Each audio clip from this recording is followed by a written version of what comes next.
Hello, my name is Yochanan Posner of Lubavitch, Chabad of Skokie. And I want to begin this short talk by asking you a personal question. Have you ever been hurt, like emotionally hurt, offended, or insulted? And if you're like most people, the answer is going to be yes, right? And what kind of people have hurt you in your life? I'm going to guess it's probably people who you have a relationship with, right? Because somebody who you don't know and never met can't really hurt you, right? And oftentimes it's the people you know who hurt you. Now, have you ever been hurt by someone not doing something, like not saying something or forgetting something? That's always the people you know. Because if it's somebody that you don't know, have no relationship with, and they don't remember you, well, that doesn't mean a thing, right? So what we find is that the closer we are, the more hurt we are when we are forgotten or ignored. And if we are hurt by being forgotten or ignored, it means that we're close, right? So the Kinna that we're going to discuss in this short talk starts with the words Eicha atzda ba'apecha. And the refrain that comes after each of the 11 paragraphs is Zachar Hashem ma hayalanu. Please Hashem, recall what has befallen us. And if you read it either in Hebrew or in English, it seems awful. It's miserable.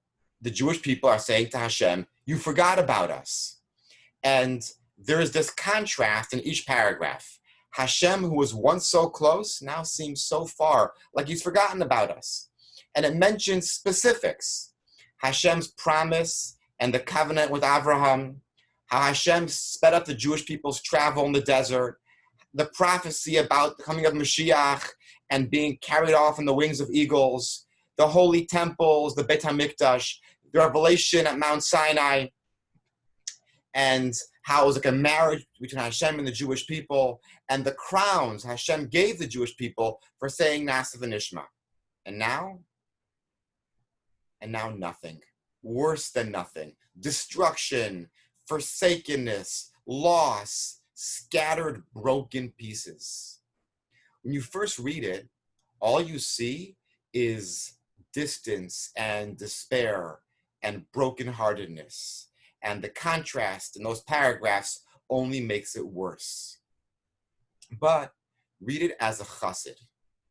Read it with the illumination of the light of Chassidus. And what you see is a relationship. Of course we feel forgotten. That's only because we're so close. If we wouldn't be close, we wouldn't feel forgotten. Because after all, I only feel hurt by being forgotten if I'm forgotten by somebody close to me. This Kinna isn't about distance. This Kinna is about our close, loving connection with Hashem. The contrast in those paragraphs isn't about bitterness, it's about longing. Because after all, there is separation and there is separation. Imagine the two people who are separate from each other. And they're separate because they hate each other and they don't want to be in the same hemisphere. That's bad, right? But imagine two people who are separate, but they long for each other. They miss each other. So the example would be of a young soldier and his young bride. And this young soldier goes off to war in some distant place halfway across the world. And they long for each other and they miss each other and they write love letters to each other and it's mailed across the ocean. That separation, what's it about? It's about love and closeness and hope for the future and thoughts of togetherness. Yeah, they're apart, but it's poetically beautiful because in their hearts, they're together.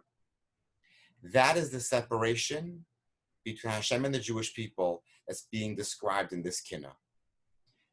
When I read this Kinna, what I see is the long-term relationship between Hashem and the Jewish people. And the more we miss Hashem, and the more we long for Hashem, the closer it means that we really are.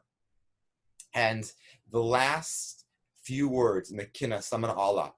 The Kinna says, Ade ad chuk shamayim, which means, I wish I could soar up to heaven, fly up to Shamayim, and be close to Hashem. And the ultimate closeness to Hashem will be speedily in our days with the coming of Mashiach, when this day Tisha B'Av will be transformed into a day of happiness and celebration. Amen.